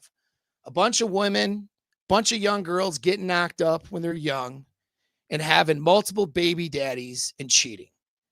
You got a bunch of guys spreading their seed into any crackhead that'll take it. That's what you have in poor neighborhoods. They're operating with their lower mammalian brain. You want to know what's going on? The lower brain, look in any poor neighborhood where there's a lack of values in that poor neighborhood as well, right? What do you have? Easy dopamine hits like junk food and drugs and alcohol, and mating behavior that mimics what we did in tribes. Fucking a bunch of people, fucking each other, high drama, killing each other, That's what we did in the tribes for, thousands and thousands and thousands of years, until a couple thousand years ago when we started to evolve as a species a little bit, right? And healthy long-term relationships and marriages were we could say a cornerstone of having the society of what we have. Being able to have monogamous relationships is and healthy. I don't say healthy, but just having monogamous relationships arguably allowed us to to rise above the harem structure that was a very violent structure that we see now in Afghanistan, right? And some of these other more third world countries where, guys with high resources and dominance and political control by the use of force, they have all the women, and then 60% or more of the men don't have women, and those men become violent and they abuse children and they kill each other. Okay. That's what happens, right? In harem societies, and I'm not saying don't run a harem for your own life, but just understand, if all of society ran that way, you have a lot of guys without access to women, and throughout our history, that's been dangerous and not good for the progression of society. So if we're talking progress of society, I have an agreement with Matt Walsh on that I wouldn't say it's the foundation. I don't know about that. That's arguable. I'm just unsure. I'm not saying it isn't either. I'm just unsure. But I would say maybe a cornerstone has been the monogamous relationship, because that allows, through a sort of mating, the men without access to actually pair off with women and have babies, have families, which then made for a less violent society, which then led to feminism, which is now leading to the destruction of our current society. So, hey, man, it is what it is. It's an interesting conversation, but does it really matter for your life? You can't fucking change it. Okay. You can't change what society's doing. You can only change what you can change. You can only change what you can do. What are you going to do? And that's the main thing. You have to ask yourself, what is it that you can do? Right. And if marriage is right for you, Matt Walsh is correct. You can have a happy, healthy marriage and have a very, very low probability of failure because of your behaviors. It's not the lottery. He's correct in that. And I think that's a very sound argument. What's missing, though, is how. They don't have much of a prescription for how to do that. And communication as a broad term, and pick the right woman as a broad term, although these aren't untrue things, they're not leading people to successful marriages, right? And he makes a lot of points like, well, having a value of never getting divorced. That's just institutionalized slavery and imprisonment. If you're making a bad choice and marrying the wrong person and then have a value of not divorcing, there's plenty of guys who've lost their lives, lost their assets, lost every aspect of themselves in those marriages because they sign up for their own slavery. And that's what I don't like about that, is that ideology causes people to sign up for their own demise, right? Because they don't have the skills to make it work. No one told them that you need to approach relationships as a skill-based thing. Just because there's natural things you do, like, yeah, you can accidentally stick your wiener into somebody. That happens all, just sort of just as a thing because your monkey brain says that's what you do. That doesn't mean you're going to have a satisfying sexual relationship, for example, right? There are skills you learn. There are things you need to learn. Okay. And you need to approach these things. Don't moralize them. Don't make them a part of your ego, meaning, oh, good or bad at this. And I have to ego protect now and tell myself a story so that I don't recognize that I'm low at skill level at these particular relationship things like sex, seduction, things like communication, right? And leadership, holding frame, emotional self-control, balancing emotional self-control with dominance and assertiveness, right? Not being a pussy. Okay. Like that's all right. These are skill sets. Okay. Not things for you to have an ego in and then lie to yourself and then don't learn the skills. That's what most people do. And that's why they fail. And that's why, unfortunately, although there's good things being said here, it's this binary other side of an argument that isn't really real because there's this whole middle piece that's missing. All right. And if these guys want people to be more successful in marriages and promote marriage as a cornerstone for society, which, by the way, I'm okay with that. I don't think that's a bad idea. You know what I mean? I don't think family and marriage, being foundational to society, I don't think that's a bad idea to say that.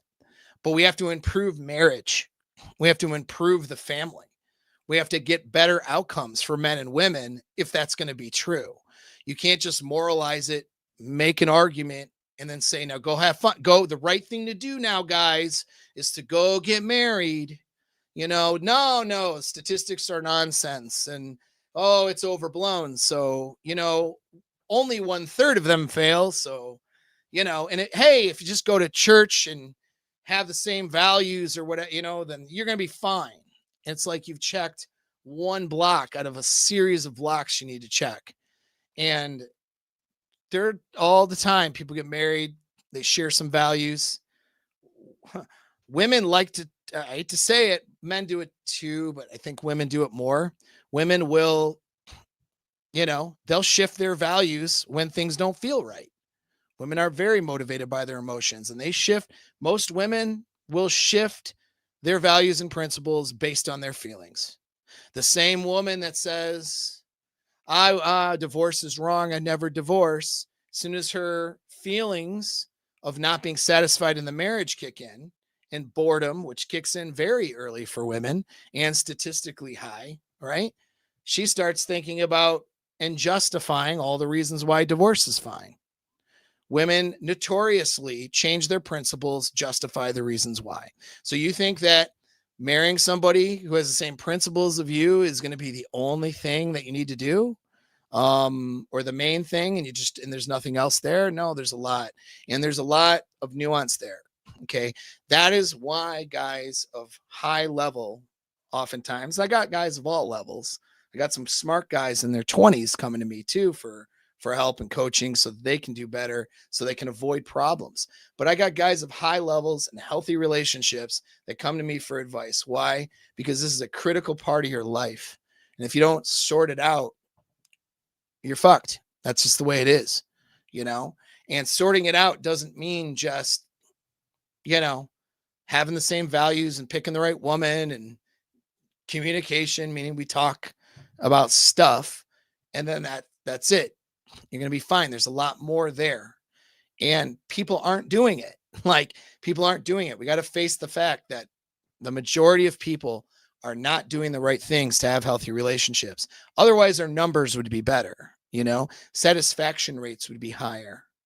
Okay. But there's a lot of things not being talked about. And so that's that. You know what I mean?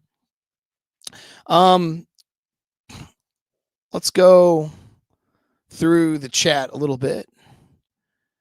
Got some questions here. I agree. I know I'm a Gen Xer, but yeah, Farley, Sandler, Spade, definitely. SNL has gone downhill since then. They should have hired Shane Gillis, man, but no, they're too fucking dumb. George almost married a crazy one, but got out in time. Good. I'm glad that you got out of that. Yeah, the worst thing, one of the best, a thing you need to do in order to have a good prognosis in life is sort out your relationships with women and to have healthy relationships with women. But a thing to do to screw your whole life up is to get in a terrible, unhealthy relationship with terrible women. And to do that, or to get seriously entangled with kids, wife, all that, you're signing up for your own prison. If you're doing that, you're signing up for your own slavery. If you're getting involved with somebody that's not a good match, right? And if you don't have the skills to manage that relationship, that's really a problem. All right. Brandon's girlfriend is 9 years younger. Thank you, Brandon. Thank you.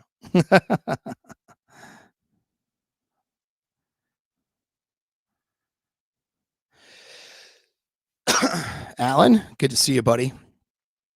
It has its place, but you're looking for a 1% woman and must be consistently vigilant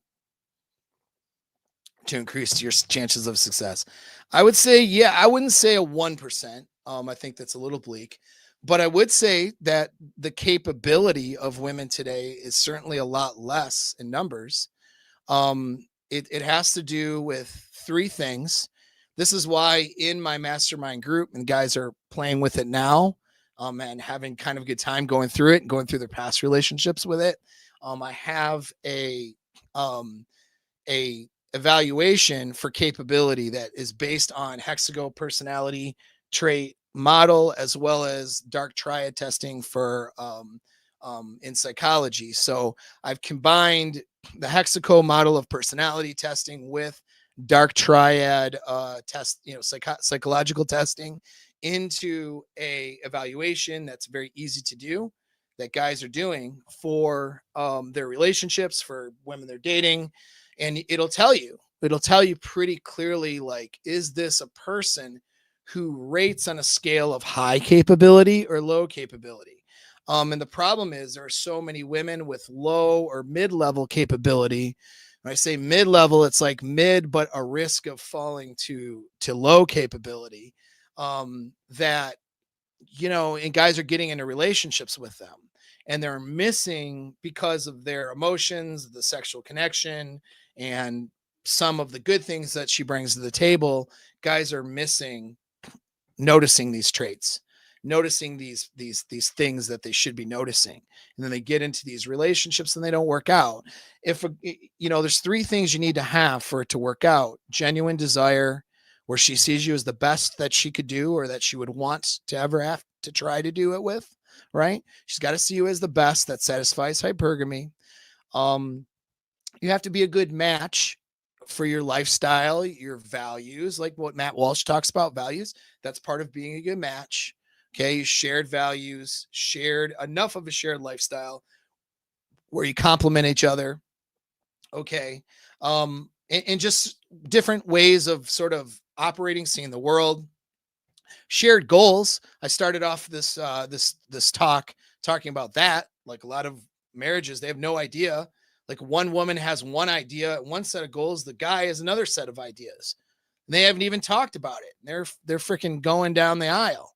You know what I'm saying? Like, that's that compatibility. And I have another evaluation for that. So you can't, genuine desire and her seeing you as the best is more of a lived experience, and it's very subjective. So there's no like objective testing I can do for that, but there's a way to evaluate for it, but we have to look at each individual situation, which is something, again, we do in mastermind coaching. Or you could bring, your questions to the forum for free, and maybe you'll get some answers there. So that's one thing. The other thing is a way of compatibility testing. That's the Guys in my programs are familiar with the FedEx Yourself Perfect Girlfriend or Perfect Wife exercise, right? And so I go through that. It's in my Alpha Mindset course for those who bought that course as well. So that's, are you compatible? That solves that.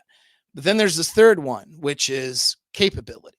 Is she actually capable of having a healthy relationship and maintaining that long term?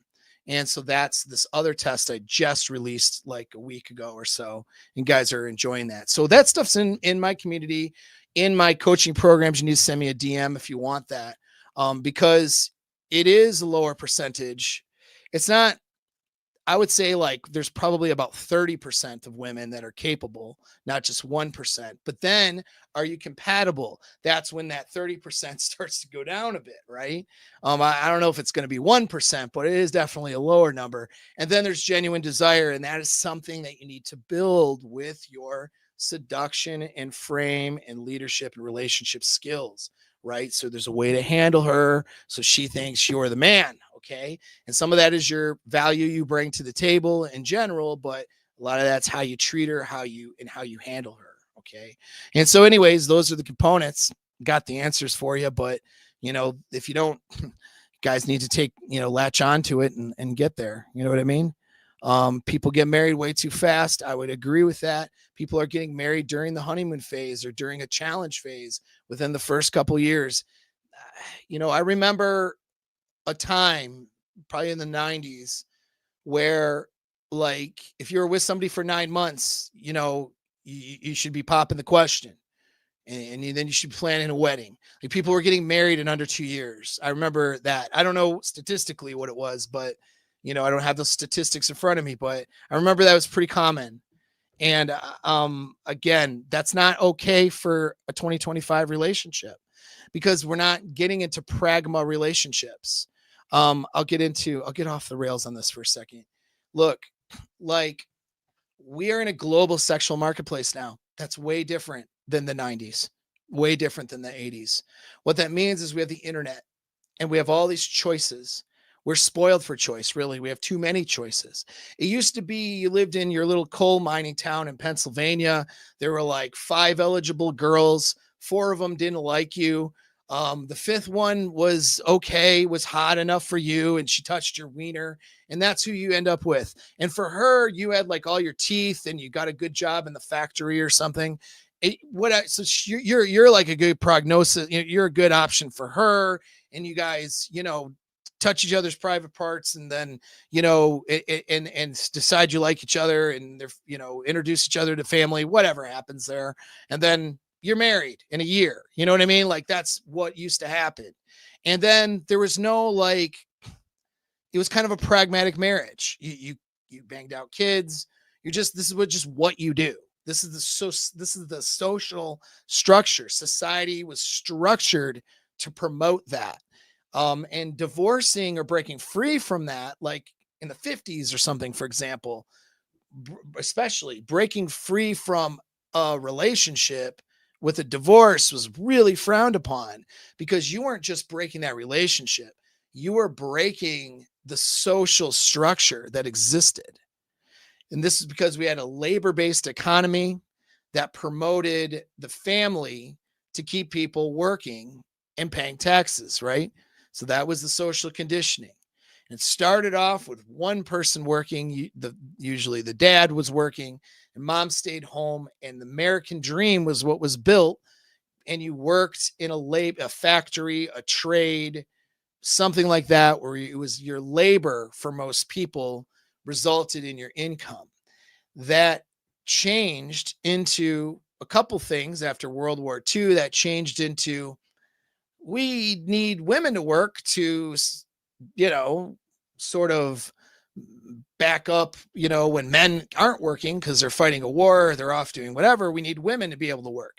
And so we promoted for women more to work. And that was equal rights, women work, but they didn't know what they were cheering for. They were cheering for their own restructuring of a society that's actually going to not benefit them as women in the end, right? Because then what ended up happening, that grew into 2 working parents. Because once you realized the system understood you could collect taxes and spend more in the marketplace with two people working rather than one. By the 80s, two people were working. Both men and women working 80s and 90s, that was common. It was two working parents was the common thing in the 90s, right?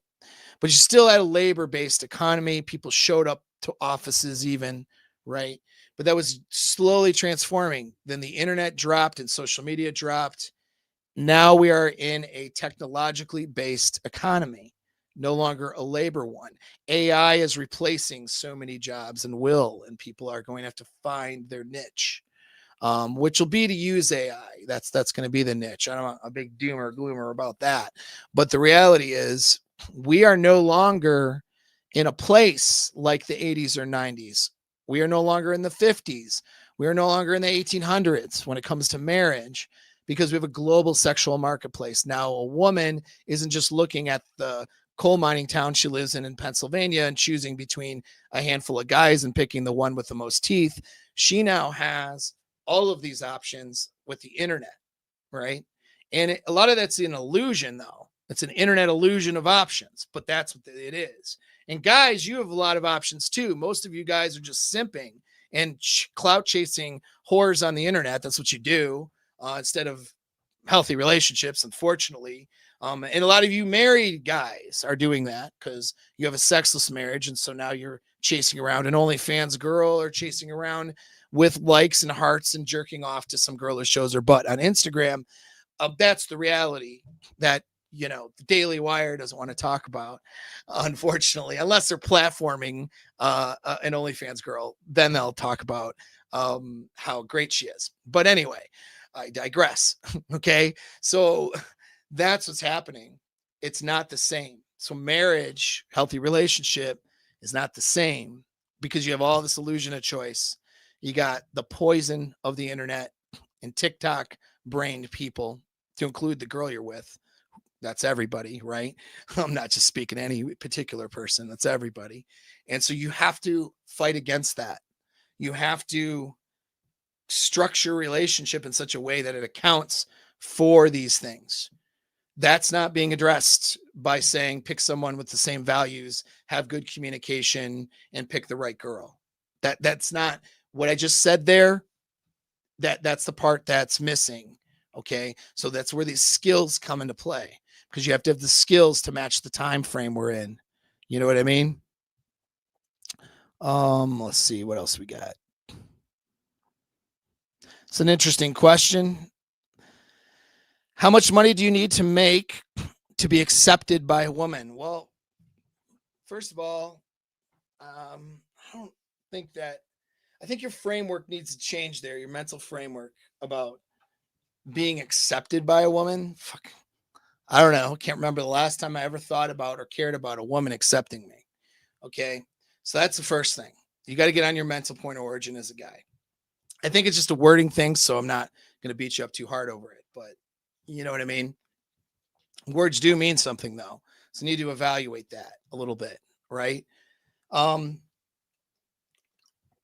gives a shit?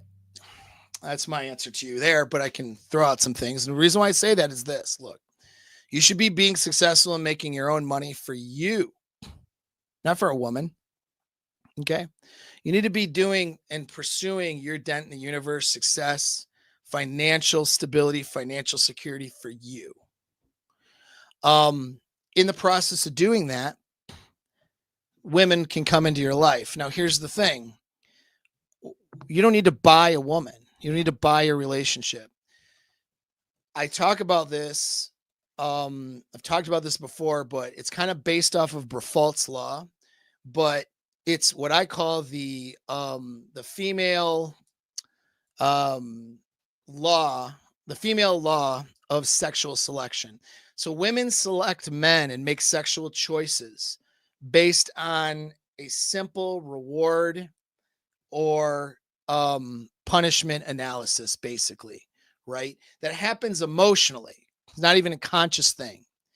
If she feels a sense of benefit or reward for going with a guy over and above the consequences or the risk of going with a guy, she goes with the guy. This includes her sexual decision. Is she going to sleep with a guy? I can tell you if a girl's going to sleep with somebody based on what her mental and emotional framework is. If she feels sleeping with a guy is going to benefit her and be better for her than the risk sleeping with that guy poses, she will sleep with him. If she feels that the risk or the cost, right, is going to be more than the benefit, then she won't.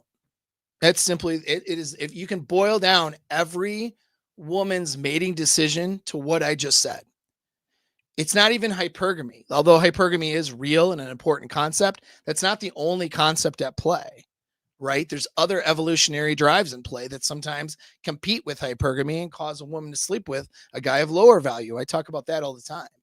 So you want a predictive framework for what women are going to do in the sexual marketplace or dating or relationship marketplace. It's what I just said. If the benefit or reward exceeds the risk or consequence, it's a yes. If her feeling or sense of consequence or risk is higher, then, and I say it's a feeling, remember, it's not objective, because women make bad choices with men all the time and sleep with guys where there's major consequence, but there's long-term consequences. There's risk, right? That definitely objectively exceed the reward, but it's not an objective choice. It's not a conscious, it's a subconscious emotional decision, right? And this is, but it is what it is. And this is why game works, by the way, and seduction works. All seduction in game is having her get a feeling or a sense of reward or good feelings over the risk or consequence. That's all it is. She falls into short-term thinking where risks and consequences are prevalent. In long-term thinking, she falls into short-term thinking where those things are not in presence of mind and she's feeling good in the moment. And now she makes sexual decisions with you. That's what seduction is. And women want to be seduced. So there you are. You don't have to have any money to seduce a woman. Zero. You just need to be able to connect with her at a different level. Okay. You don't need to have, so you don't need to, money is just one way of illustrating a reward over a risk or consequence. But it's a small thing. And if you lead with that, you're doomed to transactional relationships. So the question is, how much money do you need to be happy? And then you put women into your life based off of that. Now, if you want to take care of a family and take care of a woman with your finances, there's going to be a number for that. That's going to depend on where you live too, right? If you live in California, 200,000 isn't going to go very far. For raising a family in a nice neighborhood, depending, maybe it depends on what part, right? So a lot of this depends on where you live. It depends on the economy, a lot of things. You know what I mean? And it depends on your lifestyle, but it is no exact number there. 200,000, sure, that's a good number. You know what I mean? People say six figures, but 100,000 anymore is, 100,000 to me. I know statistically a lot of people make under that, but I don't know. You're struggling, in my opinion, if that's your income, unless you have a lot of money in the bank. You know what I mean? That's 100,000 does not stretch that far in this economy. Not after we've destroyed the economy several times over. You know what I mean? Over the last couple decades, like 100,000 doesn't fucking get you anywhere anymore. So I suggest striving for more than that. 200,000, sure, that's a good number for now, but it depends on what you want. It depends on what value you're offering. It depends on what, but none of that really matters. What matters is that you socially connect with a woman, you make her feel good, and she makes decisions based on those feelings. That's what matters. That's it. That's why women sleep with guys. That's why women sleep with guys who are broke all the time. That's why women sleep with guys who are mid-level attractive or lower level. Not to say that money isn't a good thing. I mean, it's a good thing. Same with height, same with the looks, same with, see, what you want to think about is stacking the deck in your favor. You do a bunch of things for you because it adds value to your life. And each of those things that you do for yourself stacks the deck in your favor as far as raising your SMV, right? So the amount of money you have is just one thing that stacks the deck in your favor for being able to get women. But if that's the only thing and that's what you lean on, you're going to be really bad with women. Trust me, I know, because I have guys of high net worth who've made bad choices with women all the time, that hire me for coaching, that book sessions with me all the time, right? So money's not the answer. It's just one component.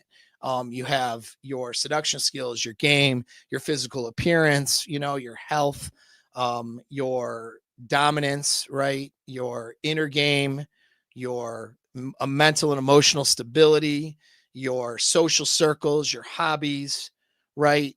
Your lifestyle, like your schedule and how you live your life, your place of residency, or where you live. All of these things are adding up and stacking the deck in your favor or working against you. So the idea is you want to win. So you want to stack the deck in your favor, okay, as much as possible. And you want to reduce the things or minimize the things that are gonna work against you. All right. So that's one of those things. All right. So there's your long answer. But sure, 200,000, that sounds good. All right. So we got this one here. I just went on many dates with who are career women working a dumb email job, making like 150K, basically doing nothing, but wants to date someone who makes more than her. Okay, well then don't date her, date somebody else. Right? Like that's your answer. There's so many women out there.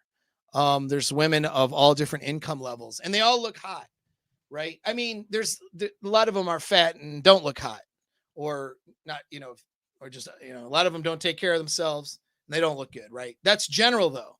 Whether she has a $150,000 a year email job, right? Or whether she's a waitress or no job, right? Like, I mean, there's girls that are unattractive, and every scale, every social level, that's the way it is. And guess what? There's girls who are attractive too. There's some girl out there who makes like nothing. Okay, maybe working at a local, store or local farm or something like that in some small town right now in America, who looks like a supermodel naked, like looks amazing naked, but she's not,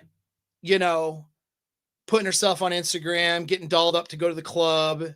You know what I mean? Like, she's out there and she's in every town, right? And they're there, but guys are so notorious for clout chasing women. It's disgusting. They really are.